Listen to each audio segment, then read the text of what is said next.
So quick revision लेते हैं। कल जो हमने पढ़ा था कुछ क्वेश्चन आंसर आप सभी से हैंड रेज करिएगा या फिर जिनका नाम लिया जाएगा वो लोग माइक ऑन करके आंसर देंगे। हठ पर दीपिका को किस योग के नाम से जाना जाता है? मेनुका साहू। हठ पर दीपिका को किस योग के नाम से जाना जाता है? चतुरंग योग में। ओके, क्यों चतुरंग योग कहते हैं?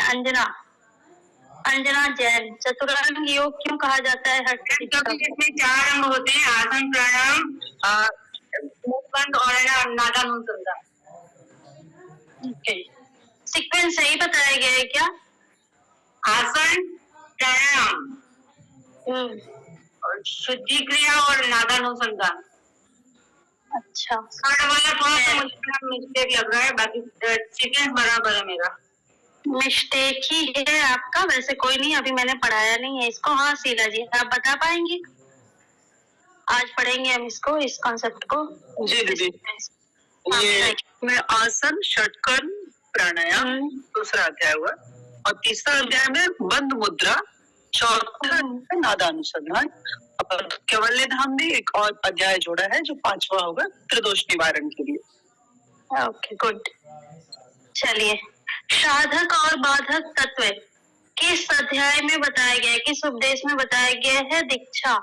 दीक्षा तिवारी, आप बताइए। साधक और बाधक तत्व किस चैप्टर में बताया गया है? हठ दीपिका के किस चैप्टर में? मैम, साधक तत्व 1/16 और बाधक 1/16। दोनों 1/16? नहीं मैम, बाधक 1/16। हाँ, और साधक 1/16। फिर से आपने वही बता दिया। सूर्य, आप बताइए। मैम, चैप्टर नंबर 1 का श्लोक नंबर 15 में बाधक तत्व बताए गए हैं और चैप्टर नंबर 1 का 16 श्लोक में साधक तत्व बताए गए। ओके, सूर्य आप फीमेल हो? यही नाम है आपका? हाँ मैम, सूर्य राजकुमार। ओके, चलिए ठीक है, आगे बताइएगा। 5 हठ योगियों के नाम या फिर हठ योगी के जो प्रवक्ता हुए हैं हठ योग के, 5 बताने, कहीं से भी। अभी सीक्वेंस में नहीं बोल रही हूँ, बस 5 बताने हैं। अब बताएंगे हीरामणि जी। हीरामणि। मैम, शुरुआत आदिनाथ योगी, फिर महेंद्रनाथ, फिर गोरक्षनाथ, फिर चौरंगी, फिर Swatmaram ji. Okay okay okay. Ma'am, Adi Guru Shankaracharya भी हठ योगी में आते हैं ना?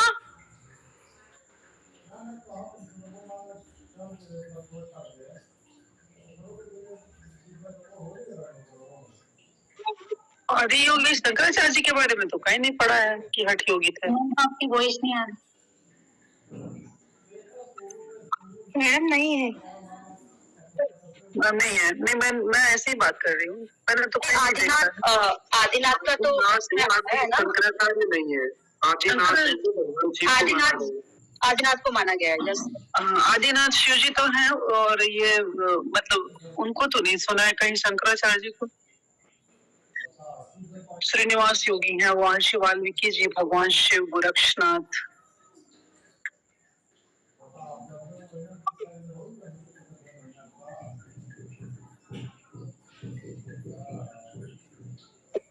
हेलो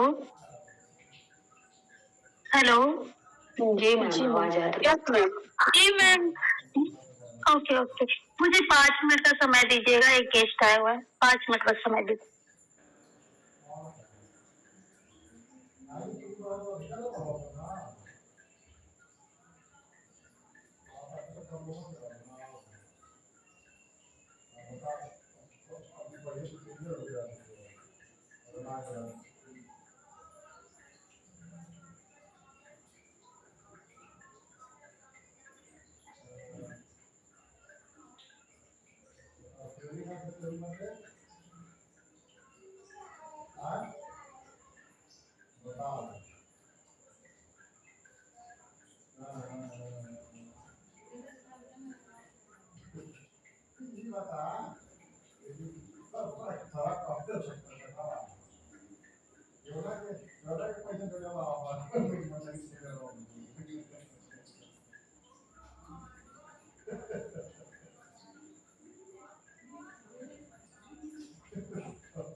किसी के पास हठ योग के चार्ट फॉर्म में नोट्स हैं क्या 8 ग्राम के? हाँ, अगर किसी के पास हो तो काइंडली शेयर करो ना ग्रुप में, अगर हिंदी में हो किसी के पास। हाँ हिंदी के चाहिए, इंग्लिश में तो मेरे पास है, अगर इंग्लिश में चाहिए तो मैं शेयर कर दूंगा किसी को। मेरे पास है हिंदी में, लेकिन आप लोगों को मेरी राइटिंग समझ में नहीं आएगी। कोई बात नहीं, आप शेयर कर दो। आपका नाम क्या है? चेतन। ओके चेतन, काइंडली शेयर कर दीजिए, बाकी समझ में आ जाएगा, एक लिस्ट बनाने में हेल्प हो जाएगी। Okay okay. साइकोलॉजी की है किसी के पास हिंदी में?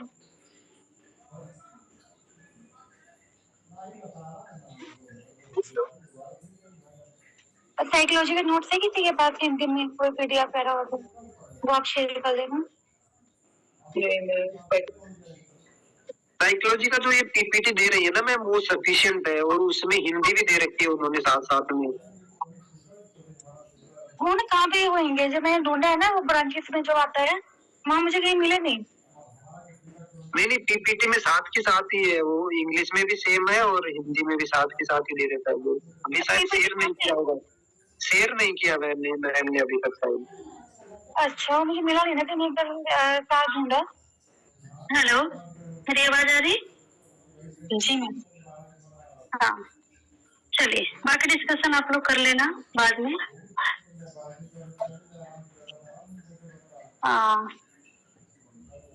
क्वेश्चन क्या था? लास्ट क्वेश्चन, हठ योगियों के प्रवक्ता के नाम। अगला क्वेश्चन बताइएगा। अगला क्वेश्चन है चेतन के लिए। हठ योगी का स्थान विद श्लोक एंड रेफरेंस।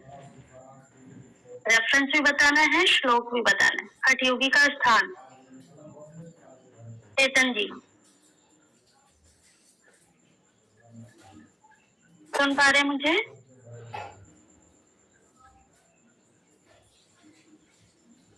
नहीं आ रही आवाज इनको। और राज किरण आप बताएंगे।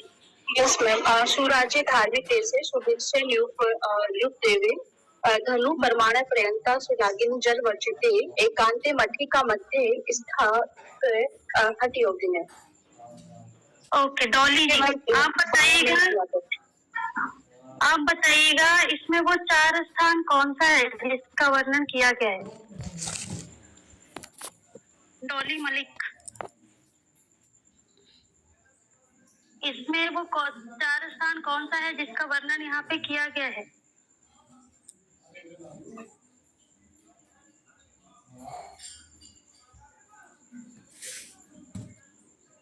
मनीषा राणा आप बताइए।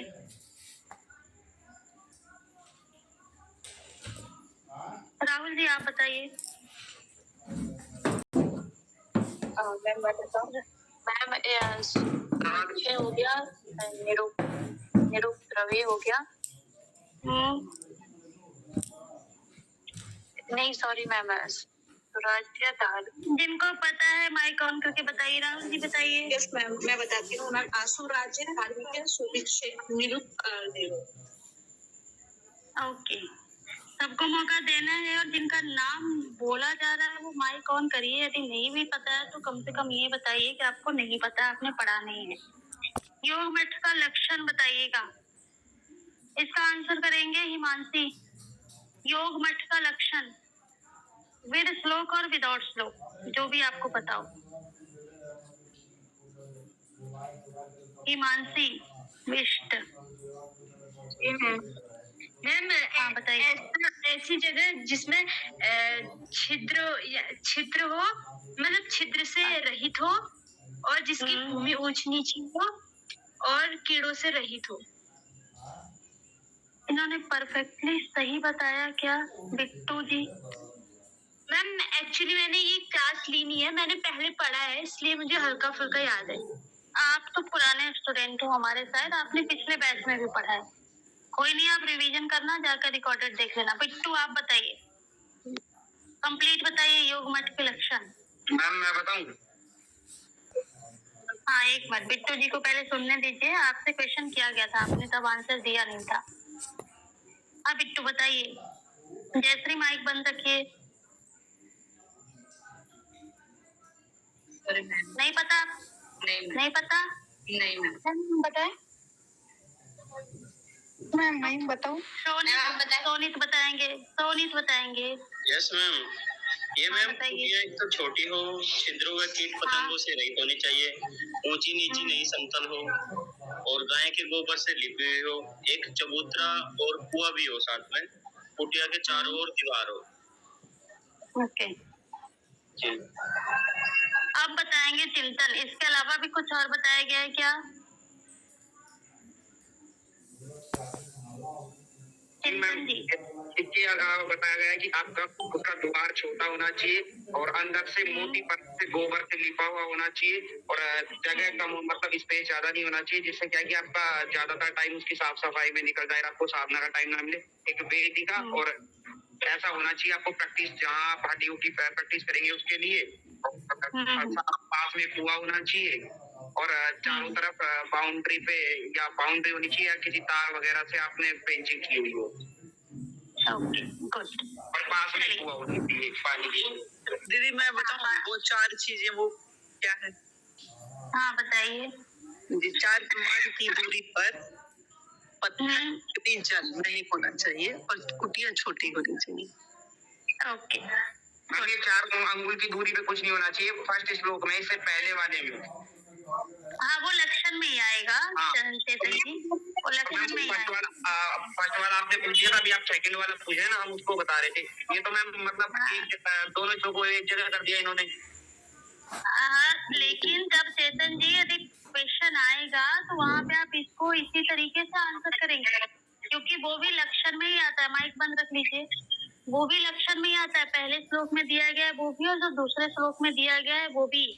जो आपका 12 नंबर श्लोक है वहाँ स्थान के साथ साथ लक्षण भी बताए गए हैं।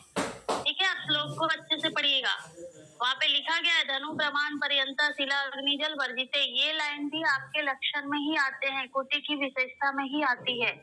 और जो 13 नंबर श्लोक है वो भी उसी के अंतर्गत आता है। ठीक है, ऐसा नहीं है कि आप वहाँ पे बोलोगे कि ये तो दिया ही नहीं था 13 नंबर श्लोक में। नहीं मैम लक्षण नहीं पूछा, पहले उससे पहले वाले श्लोक में पूछा कि जगह कैसी होनी चाहिए, मतलब कैसा होना चाहिए, और दूसरा उसके लक्षण पूछे पहले वाले श्लोक में स्थान के बारे में बात की गई है, और दूसरे वाले उसमें श्लोक में कुटिया के बारे में बात की गई है। कुटिया मैम वही मैं बोल रहा हूँ, लेकिन इन्होंने एक ही कर दिया ना, स्थान और लक्षण तो अलग अलग हो गए ना मैम। अरे चलो कोई बात नहीं, क्वेश्चन में आते हैं वैसे ही। मैम ठीक ही बोल रहे हैं, क्वेश्चन में आते हैं। प्रीवियस ईयर का जाकर क्वेश्चन देखना चेतन। ठीक है, आपने किया है पीवाईक्यू या नहीं किया है? मैम मैंने आज तक नेट का एग्जाम ही नहीं दिया, लेकिन मैंने पढ़ा है, उस हिसाब से मैं बता रहा हूँ। नहीं तो आप PYQ क्वेश्चन करिए, फिर आपकी जो ये है ना, आपके अंदर जो क्वेश्चन उठ रहा है ऐसे में ऐसे क्यों, वो शांत हो जाएगा। कम से कम 1-2 साल का क्वेश्चन करिए, और जस्ट अभी जो एग्जाम हुआ उससे पहले जो एग्जाम हुआ वो करिए, ठीक है। चलिए आगे बताइएगा। बाधक तत्व कितने हैं और कौन कौन से हैं? सूर्या। 6 मैम, 6 है बाधक तत्व। उसमें हाँ। अत्याहार, प्रयशप, प्रजल्पो, और जो शिवियर ऑस्टेरिटी, उसको क्या बोलते हैं, नियमग्रह, जन संघर्ष, लोलियम सदृग्यो विनश्यति। ओके, नेक्स्ट बताएंगे मधु जी। साधक तत्व कितने हैं और कौन कौन से हैं? मधु यादव। प्रियंका आप बताइए। जी मैम।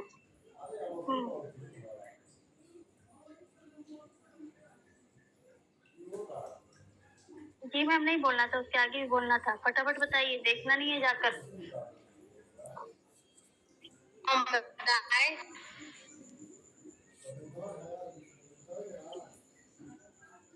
नेटवर्क सही नहीं है आपके यहाँ शायद। अंकिता जी आप बताइए। कोई नहीं, आप माइक बंद कर लो। अंकिता जी आप बताइए। मैम क्वेश्चन एक बार रिपीट कर दें। साधक तत्व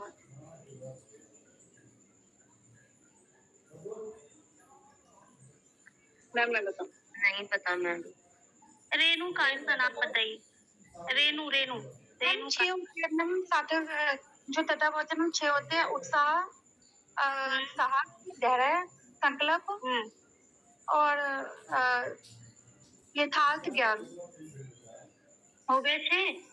नहीं मैम, एक और रह गया मैम। एक और कौन सा रह गया? मैम सीक्वेंस में किनको पता है? डॉली जी आप बताइए। सीक्वेंस में साधक तत्व। हाँ बताइए डॉली। यस मैम, मैं बताऊँ? मैम मैं बताऊँ क्या? मैम मैं बता रहे हैं। उत्साह, साहस, धैर्य, तत्वज्ञानात्, निश्चयात्, संकल्प परित्यागात्, संकल्प परित्यागात् षड्वियोगो प्रसिद्ध्यति। उत्साह, ये हो गया। बंद कर लीजिए सभी लोग, माइक बंद कर लीजिए। आज के लिए इतना है, हम आगे पढ़ेंगे। अब ये जो साधक और बाधक तत्व हैं, इनको संस्कृत वर्ड और हिंदी वर्ड दोनों के साथ आपको सीक्वेंस से याद होना चाहिए। बहुत इंपॉर्टेंट है, यहाँ से क्वेश्चन आते हैं। क्लियर? अभी बहुत सारे लोगों को याद नहीं है, जैसा कि कल मैंने कहा था कि श्लोक भी याद करना है, और कल तो मात्र 3-4 श्लोक आए थे। अभी आज के लेक्चर में काफी सारे श्लोक होंगे, फिर उसको कैसे करेंगे आप? इसीलिए जाकर श्लोक पढ़िए, श्लोक को अपने नोटबुक में लिखिए। नोटबुक में नहीं लिख सकते हैं तो अलग पेपर में लिखिए, टेबल पे चिपकाइए, टेबल के सामने चिपकाइए जहाँ पे आप पढ़ते हो, लेकिन श्लोक याद होना चाहिए। वो भी आप काम करते हो, घर में किचन में काम कर रहे हो, वहाँ पे रिपीट करते रहो। अपनी आवाज में रिकॉर्ड कर लो, अपने मोबाइल में कान में ईयरफोन लगाकर सुनते रहो ताकि श्लोक याद हो। और सिर्फ हठ योग के साथ ऐसा नहीं करना है, आपको गीता में भी कई सारे श्लोक याद करने होंगे, उपनिषद में भी करने होंगे, और इधर हठ योग में तो करने ही होंगे, पतंजलि योग सूत्र में सूत्रों को याद करना होगा। तो सबके साथ आप ये काम कर सकते हैं।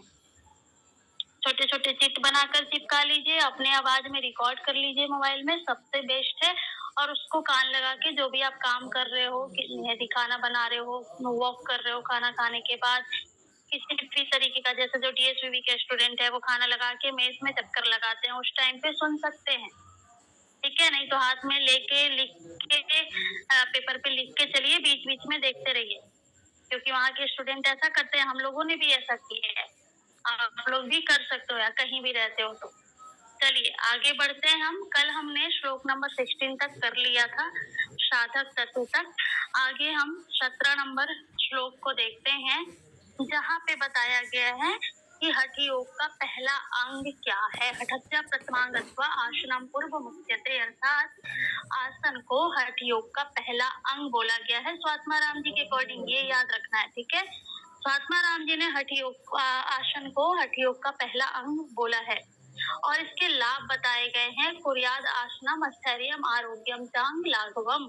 सामूहिक लाभ बताए गए हैं। अलग अलग आसनों के लाभ अलग अलग बताए जाएंगे, लेकिन यहाँ पे सामूहिक इकट्ठे 15 आसन यहाँ पे दिए गए हैं। तो 15 आसन का क्या लाभ बताया गया है?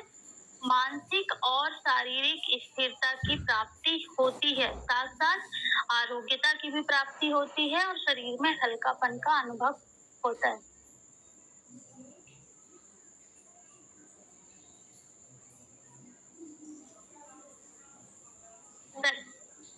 शरीर में हल्कापन का भी अनुभव होता है। ये सामूहिक लाभ है। यदि कोई पूछ ले विदाउट एनी स्पेसिफिक आसना कि आसन के क्या लाभ होते हैं, तो आप ये बता सकते हैं। और ऐसा जो लाभ होता है ना, ज्यादातर आपके एग्जाम में तो नहीं पूछे जाएंगे, लेकिन कहीं पे आप इंटरव्यू देने जाएंगे फर्दर आगे, तो वहां पे ऐसे क्वेश्चन किए जाते हैं। तो आप ये विद श्लोक यहाँ पे बता सकते हो। आगे अब हम देखते हैं 15 आसनों के बारे में बोला गया है। इट मीन हठ प्रदीपिका में टोटल 15 आसन बोले गए हैं। अब कुछ के लाभ बताए गए हैं, कुछ के लाभ नहीं बताए गए हैं। एक चीज और भी आपको कॉमन देखने को मिलेगा आसनों में, बाकी के ग्रंथों में पढ़ेंगे और यहाँ पे पढ़ेंगे तो लगभग जो प्रोसेस है ना, विधि है करने का, कौन सा पैर उठाना है, कहाँ ले जाना है, लगभग आपको सेम ही मिलेगा हर ग्रंथ के अकॉर्डिंग। और जैसा कि आप लोग सभी लोग यहाँ पे पीजी करके ही आए हैं, तो आप सबने इन आसनों का प्रैक्टिस किया ही होगा। शायद ही कोई ऐसे आसन होंगे जो आपको हठ रत्नावली में मिलेगा फाइनली आकर, जो आपने प्रैक्टिस नहीं किया होगा। अदरवाइज इन सारे आसनों को आपने किया होगा। यहाँ पे ये 15 आसन है। स्वस्तिक आसन से स्टार्ट होता है और भद्रासन तक जाता है। इसके लिए आप इन आसनों को सीक्वेंस से याद रखिएगा। आसनों से क्वेश्चन बनते हैं और कैसे बनेंगे, या तो 4-5 आसन देंगे और पूछ लिया जाएगा इसमें हठ प्रदीपिका के कौन कौन से आसन हैं, या फिर हठ प्रदीपिका में कौन कौन से आसनों का वर्णन किया है। अदरवाइज दूसरे तरीके से कैसे पूछता है, इनमें से कौन सा आसन है जो हठ प्रदीपिका में तो है लेकिन घेरन संहिता में नहीं है, या फिर इनमें से कौन कौन से आसन है जो हठ प्रदीपिका और घेरन संहिता दोनों में है। ये मैं सिर्फ 2 बुक का कंपेयर करके बता रही हूँ, किसी और बुक से भी कंपेयर करते हुए आ जाएगा। जैसे यहाँ 15 आसन है, घेरन संहिता में 32 आसन पढ़ेंगे, वशिष्ठ संहिता में 10 पढ़ेंगे, शिव संहिता में 4 पढ़ेंगे। तो वो थोड़े थोड़े आसन है, तो वो याद रखना थोड़ा ज्यादा इजी होता है। तो जो बड़े आसन है, जैसे कि आपको हठ रत्नावली में टोटल 84 आसनों के नाम देखने को मिलेगा हठ रत्नावली ग्रंथ में, तो कंपेयर करता हुआ इस प्रकार से क्वेश्चन बन जाता है। तो आसनों के नाम हर ग्रंथ में और नंबर संख्या जो 15 है, ये आपको याद होना ही चाहिए। इसके लिए आप एक क्या बोलते हैं, ट्रिक है जो मैंने अपने स्टडी के टाइम पे रखा था ताकि आसनों का नाम याद हो सके। मैं हर बैच में बताती हूँ, आप लोगों को भी बता रही हूँ। आप लोग इसको चाहे तो लिख सकते हो या अपना कोई ट्रिक बना सकते हो। जैसे कि ये पीछे से स्टार्ट होता है, भसीप, शीश, मयूप, मधौ, कर्पूरवी और गोश्व। यहाँ से पीछे से आप स्टार्ट करोगे। श्व मतलब स्वस्तिक आसन, गो मतलब गोमुख आसन, वी मतलब वीरासन, ऊ मतलब कुर्मासन, अगला फिर से का है दैट इज कुक्कुट आसन, फिर ऊ है उत्तान कुर्मासन, ध है धनुरासन, मा मीन्स हाँ जी मत्स्येंद्रनासन, मत्स्येंद्रासन। देन है प मीन्स पश्चिमोत्तानासन, यू मयू मतलब मयूरासन, देन है श मीन्स शवासन, फिर से श है दैट इज सिद्धासन, देन है प पद्मासन, माइक बंद कर लीजिए, एंड सी है मीन्स सिंहासन, एंड फर्स्ट वन है भ दैट इज भद्रासन। आप लोगों ने होप सो लिख, रिपीट कर सकती हूँ ट्रिक एक बार? हाँ फिर से बोल रही हूँ। भसीप, शीश, मयूप, मधौ, कर्पूरवी, गोश्व। माइक बंद कर लीजिए चेतन जी, जब बोलना हो तभी माइक ऑन करें, अदरवाइज बंद रखें। रिकॉर्डिंग ना रखें खराब। हाँ अभी मैंने आपको बंद किया। जब क्या होता है ना, रिकॉर्डिंग भी डालते हैं यहाँ, तो मात्र 30-32 लोग हैं, उधर 100 स्टूडेंट रिकॉर्डिंग देखते हैं, 100+ स्टूडेंट देखते हैं ना, तो उनको प्रॉब्लम होता होगा।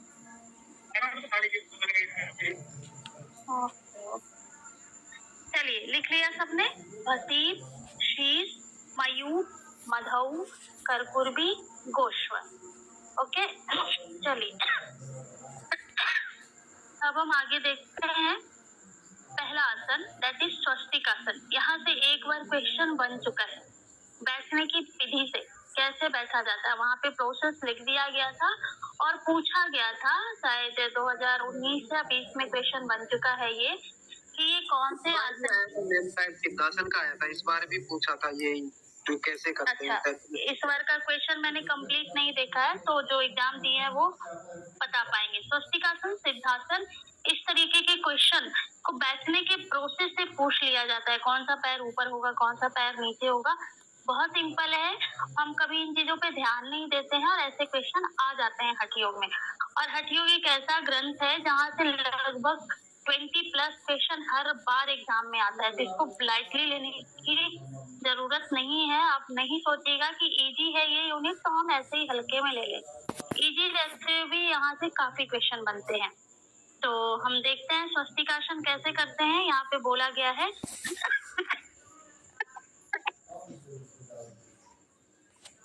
सॉरी, दोनों पांव के तलवे को एक दूसरे के विपरीत, जैसा कि आप इमेज में भी देख रहे हो, और मैंने इमेज भी वही लगाया है जो आपके ग्रंथ में दिया गया है, ठीक है। इसीलिए आपको यदि लिखा हुआ ना समझ में आए तो इमेज देखकर आप प्रैक्टिस भी कर सकते हैं। इवन अभी भी आप हठ योग की क्लास में आसनों का या फिर प्राणायाम करवाया जाए तो आप प्रैक्टिस कर सकते हो, ताकि तुरंत ही आपको समझ में आ जाए कि हम कैसे कर रहे हैं, कैसे ग्रंथ में दिया गया है। क्या बोला जा रहा है? दोनों पांव के तलवे को एक दूसरे के विपरीत, घुटना और जंघा मतलब नी और थाई के बीच में अच्छी तरह से स्थापित कर लेना है। शरीर को सीधा रखकर संतुलित रूप से बैठना है, लगातार इसी रूप में बैठना है। इसको ही क्या बोला गया है? स्वस्तिकासन बोला गया है। एंड इसके कोई लाभ नहीं बताया गया, जैसे कि मैंने पहले ही बताया था, यहाँ पे काफी सारे आसनों के लाभ नहीं बताए गए हैं, सिर्फ और सिर्फ विधि बताई गई है। अब सामने दूसरा आसन दिख रहा है, दैट इज गोमुख आसन। गोमुख मतलब गाय के समान। आप सबने इसका प्रैक्टिस किया होगा। और यहाँ पे देखिए दो तरीके से बताया गया है। एक तो जो आप करते हो, दोनों पैर एक दूसरे के ऊपर, घुटना एक दूसरे के सामने और हाथ क्या है ऊपर। और जो दूसरी विधि बताई गई है जो बगल में आपको दिख रहा है, इसमें क्या दिख रहा है? दोनों पैर के तलवे को पकड़े हुए हैं। इस तरीके से भी आप हठ प्रदीपिका के अकॉर्डिंग कर सकते हैं। आपको यदि पूछा जाए कि ये कहाँ बताया गया इस तरीके से गौमुख करने के लिए, तो आप बता सकते हो हठ प्रदीपिका में ये रेफरेंस दिया गया है। इस विधि के द्वारा भी कुछ लोग का हाथ पीछे नहीं जा पाता, हाथ में प्रॉब्लम है, तो उनको आप इस तरीके से भी करवा सकते हैं। नेक्स्ट है आपका वीरासन। वीरासन का भी रेफरेंस एंड प्रोसेस पूछा जा सकता है एग्जाम में, कैसे करते हैं। इसके लिए क्या किया गया है? बहुत ही सिंपल आसन है।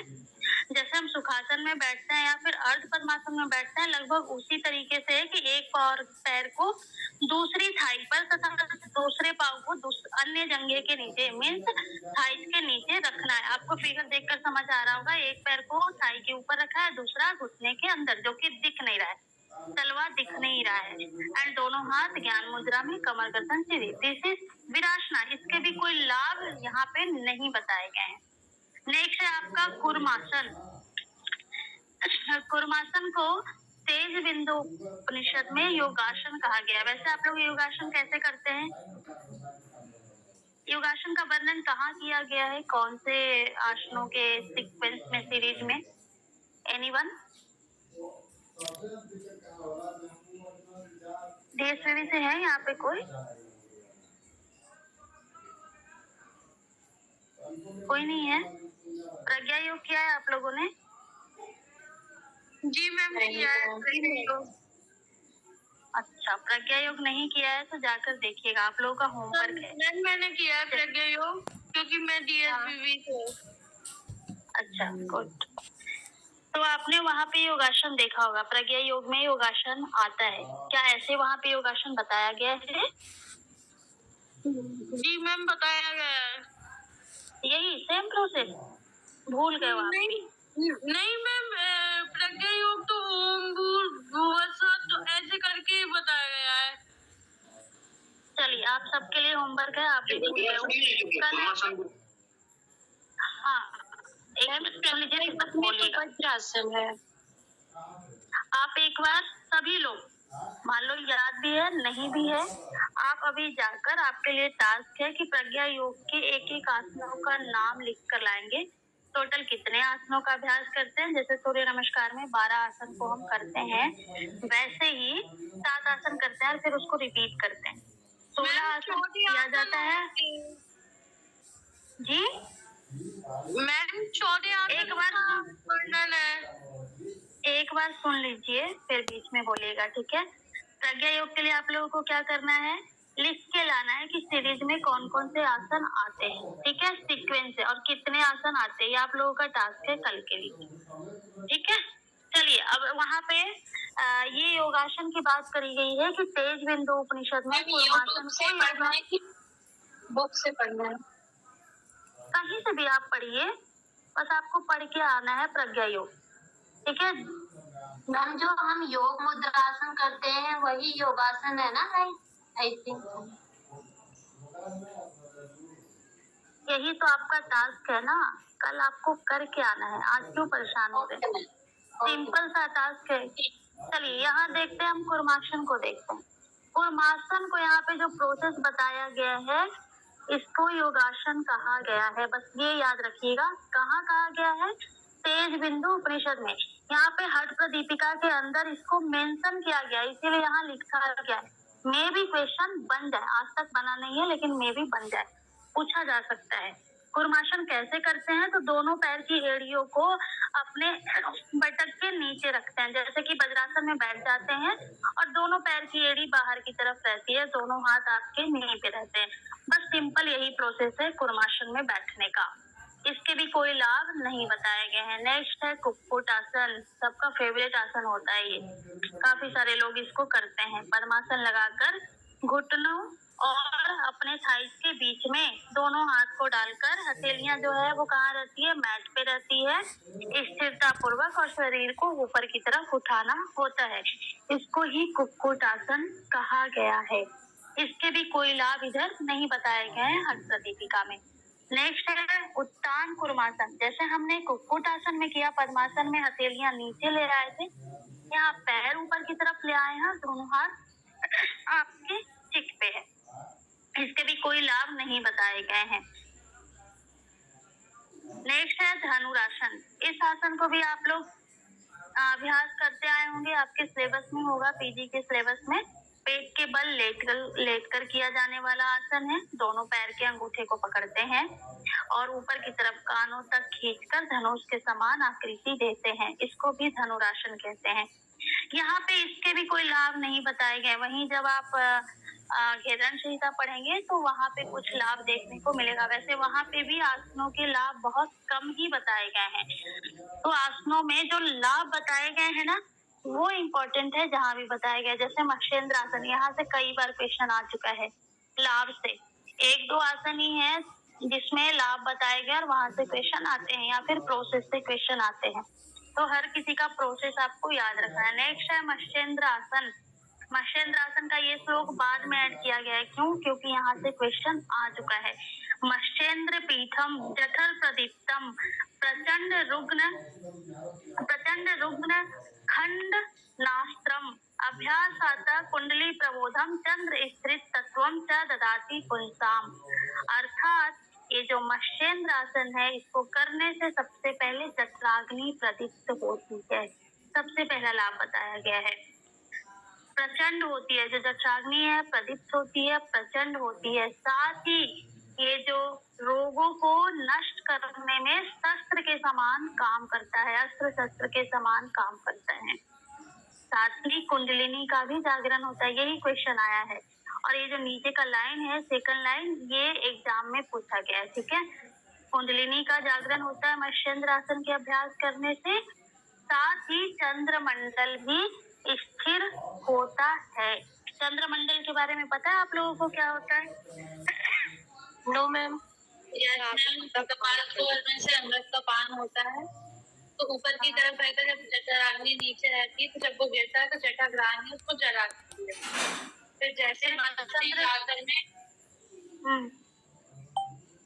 तीन आसन में जब सर को पीछे की तरफ करते हैं तो वो चंद्रमंडल रुक जाता है, मतलब जो अमृत का पान नीचे की तरफ है वो नहीं गिरता, तो जिससे उसका क्षय नहीं होता। ठीक है, ये तो आपने सही बताया। बस इतना बताइए कि जो चंद्रमंडल है हमारे शरीर में स्थिर है, कहाँ पे स्थिर है? नाभि वाली उसका बात है। जगह जी नाभि नहीं, मैं सर के स्पेस में कहीं है, कपाल को हो गया, मैं मुर्दा के पीछे। हाँ राहुल जी आप बताइए। हैंड रेज किया आप? अपना घंटी का जो रहती है ना तालू, उसके पीछे रहता है। गुड। तालु मूल में रहता है, एग्जैक्टली जो जगह है ना, इसका प्लेस है हमारे शरीर में, तालु मूल में बताया गया है। इससे हमेशा ही अमृत स्राव होते रहता है, जो कि नाभि मंडल में मणिपुर चक्र है। मणिपुर चक्र अर्थात जठराग्नि है, वहाँ पे अग्नि है, सूर्य है, जो कि उसको ग्रास कर लेता है, सुखा देता है। इसीलिए ही क्या किया गया है, बोला गया है कि चंद्रमंडल को स्थिर रखता है, मीन्स जो अमृत का स्राव है वो नीचे नहीं जाने देता है, ऊपर की तरफ उसको रखे रहता है। ये इसके 4 लाभ बताए गए हैं, याद होना चाहिए। आप लोग श्लोक भी इसको जरूर याद रखिएगा, श्लोक से भी क्वेश्चन आने लगे हैं। नेक्स्ट है पश्चिमोत्तान आसन। विधि तो पता है ना कैसे करते हैं, इमेज देखकर प्रोसेस तो समझ आ रहा होगा ना कैसे किया जाता है, और आप सबने इसकी प्रैक्टिस भी करी होगी। हाँ, नेक्स्ट देखते हैं पश्चिमोत्तान आसन। ये भी फॉरवर्ड बेंडिंग के लिए काफी अच्छा अभ्यास है। मैम हाँ बोलिए। जब हमने ये हठ प्रदीपिका पढ़ी थी तो इसमें इस टॉपिक पे एक बार हमारी बात भी हुई थी सर से कि वैसे हम आपने जो कहा है वही नाम है पश्चिमोत्तान आसन, लेकिन जो हमारी ये कैवल्य धाम वाली हठ प्रदीपिका है इसमें लिखा है पश्चिमतान आसन, ना कि पश्चिमोत्तान। इस पे हमने चर्चा भी की थी, तो सर बोले थे कि जैसे अगर इसमें लिखा है पश्चिमतान तो तुम्हें पश्चिमतान ही लिखना है, अगर कहीं और जैसे और किसी बुक से तुमसे रेफरेंस पूछे जाए तो फिर तुम्हें पश्चिमोत्तान लिखना है। ठीक है, सही है, सही बताया आपके सर ने। हाँ सही बताया है आपके सर ने। पश्चिमतान यहाँ पे लिखा है, पश्चिमोत्तान नहीं लिखा है। अभी पश्चिमोत्तान कहाँ लिखा है, ये रेफरेंस के अकॉर्डिंग कहीं पे पूछा जाए, मान लो नेट में तो ऐसे क्वेश्चन नहीं आएंगे, ठीक है, लेकिन मान लो कहीं पे भी कोई इंटरव्यू वगैरह में या जनरली भी आपसे कोई पूछे, आगे जब आप पीएचडी करने जाओ या फिर गेस्ट फैकल्टी के लिए इंटरव्यू दो, तब वहाँ पे आप विद रेफरेंस बता सकते हैं, लेकिन प्रोसेस सेम है, या तो पश्चिमतान आसन है या पश्चिमोत्तान आसन है, बोथ आर सेम। दोनों का प्रोसेस सेम है, दोनों का लाभ सेम है, इसलिए ज्यादा फर्क नहीं पड़ता है। ये नाम का बस एक मात्रा का डिफरेंट है, अदरवाइज कोई डिफरेंट है नहीं। क्लियर? तो आपने अच्छा हुआ कि यहाँ बताया। अगर जब इन्होंने इसको पब्लिकेशन किया, छापा, तो क्या पता गलत भी हो सकता है ना ये। मे भी हो सकता है, कुछ कहा नहीं जा सकता, लेकिन कई सारे प्रिंट आ चुके हैं पहले पब्लिकेशन के बाद भी, और हर जगह पे यही है, तो फिर मतलब उन्होंने ऐसा लिखा ही है। यदि गलत होता तो वो रीप्रिंट में सही होके आ जाता, ठीक है, नहीं आया इसका मतलब वो ऐसा ही लिखे। चलिए देखते हैं हम। प्रोसेस तो फॉरवर्ड बेंडिंग है, सामने दोनों पैर दंडासन में बैठकर किया जाता है। इसके लाभ देख लेते हैं। इति पश्चिमतान आसनम अग्रगण्यम, सबसे पहले आपको याद रखना है आसनों में अग्रगण्य आसन, आगे आने वाला आसन बोला गया है। पवनम पश्चिम बाहिनम करोति, पवनम पश्चिम बाहिनम मतलब प्राण जो है वो सुषुम्ना की तरफ जाता है, ईड़ा पिंगला से शिफ्ट होकर सुषुम्ना की तरफ जाता है। उदयम जठर मैम आपकी आवाज ब्रेक हो रही है मैम, सबके साथ हो रहा है, आपकी तरफ से आवाज ब्रेक है, मेरी तरफ से प्रॉब्लम है। ठीक है, एक मिनट चैट बॉक्स में भी पूछ लिया करिए, चैट बॉक्स में पूछ लिया करिए, मेरे यहाँ से सही है आवाज, ठीक है। चलिए, उदयम जठरानालस्य कुर्याद उदरे कार्य आरोग्यता च पुंसाम, अर्थात जठराग्नि प्रज्वलित होती है, कुर्याद उदरे मतलब उदर पतला होता है, देन आरोग्यता की भी प्राप्ति होती है। इतने लाभ बताए गए हैं श्लोक के माध्यम से। एक चीज और आप लोग ध्यान रखिएगा, अभी क्या है ना, सभी लोग क्लास लेते हैं, प्रैक्टिकल की क्लास, एंड हम उसमें व्यवहारिक लाभ काफी सारे बताते हैं, कई सारे आसनों का वेरिएशन भी हम करवाते हैं जो कि आपके कई ग्रंथ में मेंशन नहीं है। आज के समय में आप देखोगे तो जो ऑनलाइन क्लासेस लेते हैं, ऑफलाइन क्लासेस लेते हैं, आसनों के कई सारे वेरिएशन करवाते हैं, तो कहीं सबसे पहली बात मेंशन नहीं है। दूसरी बात मैं ये बताना चाह रही हूँ कि जो आपके ग्रंथ में लाभ दिए गए हैं वही आपको याद रखना है एग्जैक्टली। आपको अपने व्यवहारिक लाभ याद नहीं रखना है कि आपने अपने क्लास में क्लाइंट को क्या बताया है कि पश्चिमोत्तानासन से आप पीठ वगैरह भी सही होता है, पीठ का दर्द सही होता है, कमर का दर्द सही होता है, या कई भी तरीके के लाभ। जैसे अभी हमने कई सारे आसनों में लाभ देखे ही नहीं, लेकिन उसके लाभ हम बताते हैं अपने क्लाइंट को, तो वो आपको यहाँ पे ऐड नहीं करना है, क्योंकि एग्जाम में जो भी आएगा वो विद रेफरेंस आएगा, रेफरेंस के अकॉर्डिंग ही आएगा। यदि आप व्यवहारिक आसन व्यवहारिक लाभ में टिक करके आओगे तो वो गलत हो जाएगा। ठीक है, वो करवा किसी में। हाँ, आसनों में अग्रण्य का मतलब सबसे बढ़िया आसन या फिर फ्रंट बेंडिंग? आसनों में नहीं, आसनों में अग्रगण्य मतलब आगे आने वाला आसन, आगे आने वाला आसन। ठीक है, और आप लोग ना ऐसे जब बोलते रहती हूँ ना तो बीच में नहीं बोलिए, क्योंकि मेरा फ्लो टूट जाता है और मैं क्या बोल रही हूँ ये भी मैं भूल जाती हूँ। क्वेश्चन नोट डाउन करके रखिए ताकि आप लास्ट में पूछ सके, तो जो हमें पढ़ना है वो भी कंप्लीट होगा। ठीक है, चलिए आगे देखते हैं। मयूरासन, सिंपल सी बात है, आपको क्या रखना है, जो बुक में दिया गया वही लाभ याद रखना है, अपने मन से कुछ याद नहीं रखना है, व्यवहारिक लाभ को याद नहीं रखना है। ये ज्यादातर मेल का फीमेल फेवरेट आसन होता है। मयूरासन ज्यादातर लड़कों को ये पसंद होता है। मयूरासन को हम देखते हैं, वैसे कहीं पे ये मेंशन नहीं है कि ये लड़कों को पसंद होता है, जो एक्सपीरियंस है अभी तक का मेरा उसके अकॉर्डिंग बता रही हूँ। मयूरासन में आपको प्रोसेस सामने दिख रहा है, इसकी लाभ को देख लेते हैं। हरित सकल रोग नाशो गुल्म उदार दीना, अर्थात ये समस्त रोगों का नाश करता है। जितने भी रोग होते हैं शरीर में, बात पित्त कफ से कुपित जितने भी दोष है उसको दूर करता है। गुल्म उदार दीना, उदर गुल्म आदि दोषों को भी दूर करता है। उदर गुल्म मतलब पेट में गैस बनना, गैस का गोला बनना, दैट इज उदर गुल्म। आगे बोला गया अभिभवती च दोषा आसनम श्री मयूरम, साथ ही अभिभक्ति मतलब अधिक और कुपथ्य भोजन को भी ये पचा देता है। ऐसा इसके बारे में बोला गया है कि विष को भी पचाने वाला इसको बोला गया है।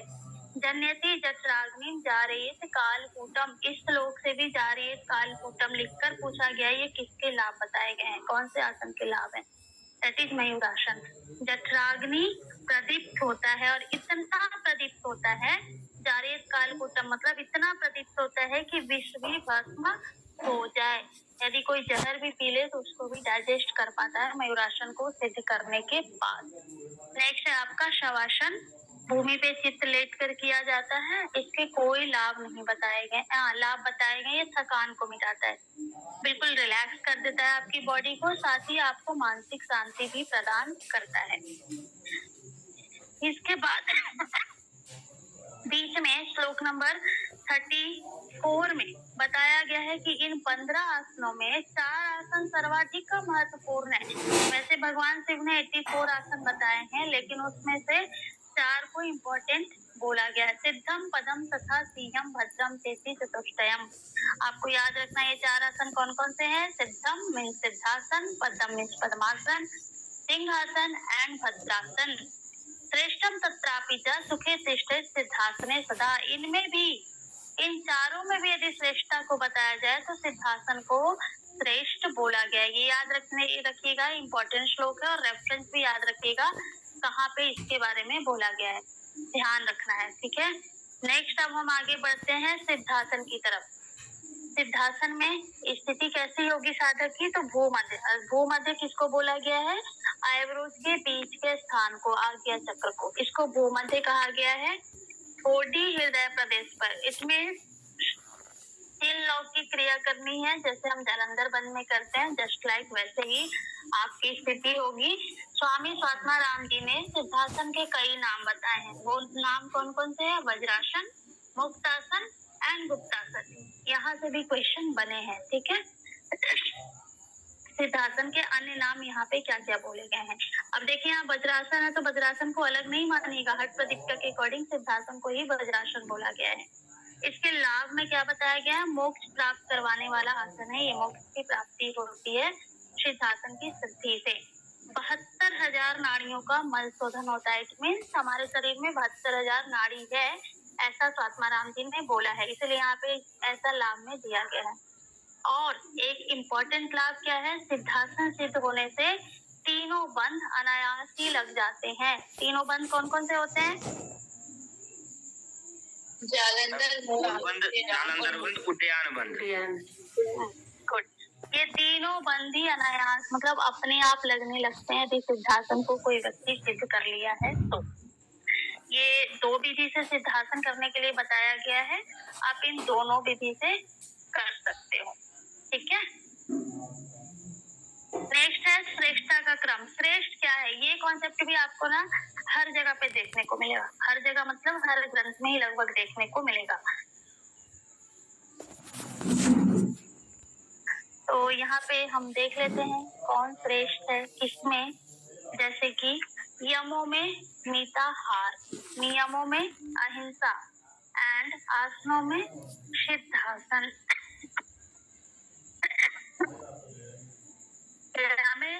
यमेश्व मिताहारा अहिंसा नियमेश्व मुख्यम सर्वासने वैष्कम सिद्धा सिद्धासनम विदु, अर्थात यमों में मिताहार, नियमों में अहिंसा। यहाँ से भी एक बार क्वेश्चन आया है, ठीक है, और ये कंफ्यूजन वाला भी क्वेश्चन है, हर जगह पे तो है लेकिन चीजें यम में किसी और को बोला है, नियम में किसी और को बोला है।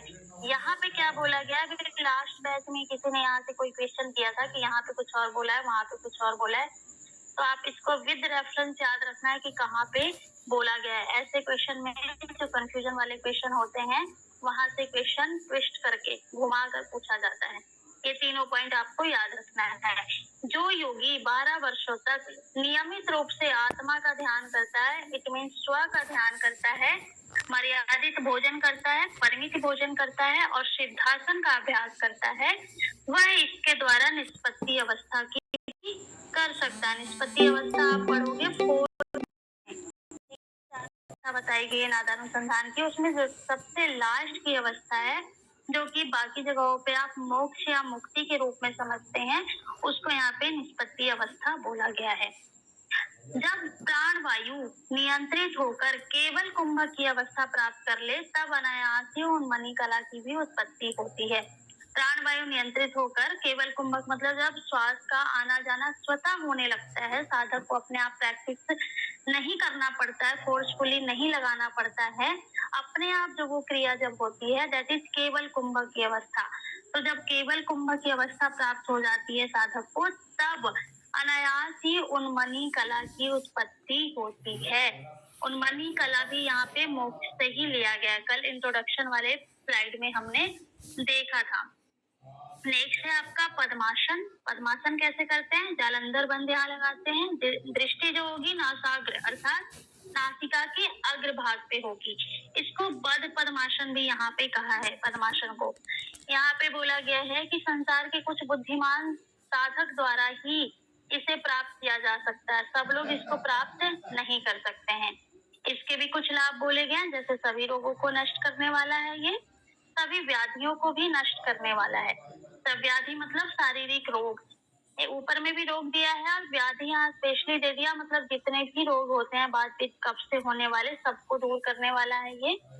पद्मासन में स्थित होकर नाक के द्वारा पूरित वायु को रोकना भी है। यहाँ पे जब रोक लेता है साधक, जो श्वास लिया है अंतर कुंभक लगा लेता है, तब व्यक्ति मुक्त हो जाता है, ऐसा इस ग्रंथ में बताया गया है। ठीक है, ये है आप पद्मासन दोनों तरीके से कर सकते हैं। यहाँ पे बद पद्मासन को भी पद्मासन में ही लिया गया है, अलग से आसन के रूप में नहीं जोड़ा गया है, इस बात का ध्यान रखना है आपको। नेक्स्ट है सिंहासन। यहाँ पे दृष्टि जो है नासाग्र ही होगी, मुख चौड़ा मतलब मुंह को खोलकर जीभ बाहर की तरफ निकाल के करते हैं।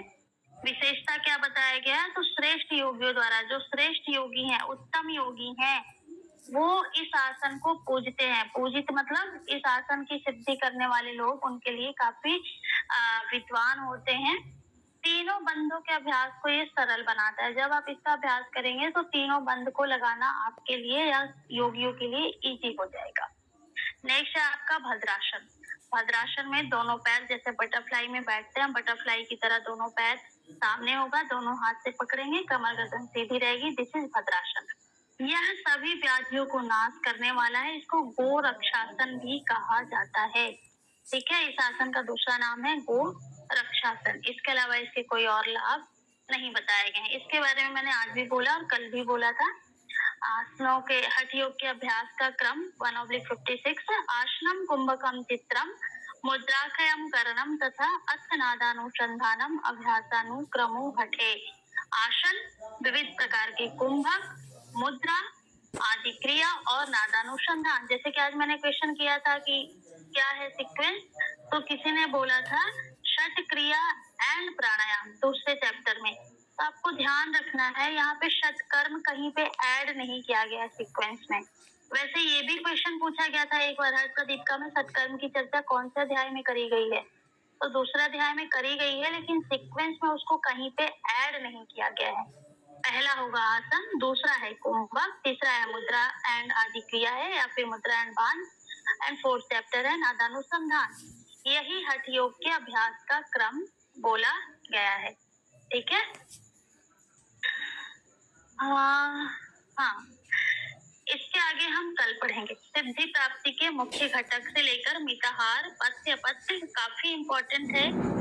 कल का जो टॉपिक होगा काफी इम्पोर्टेंट है, तो कल हम इसके आगे पढ़ेंगे। आज आप लोग यहाँ तक नोट्स बना लेंगे, जो जो श्लोक आया है उसको याद करेंगे। कल ये सारी चीजें हम पढ़ेंगे क्योंकि आज ज्यादा हो गया, समय भी हो रहा है। आपका भी नेक्स्ट क्लास भी है पेपर 1 का, तो आप उसमें ज्वाइन करिए।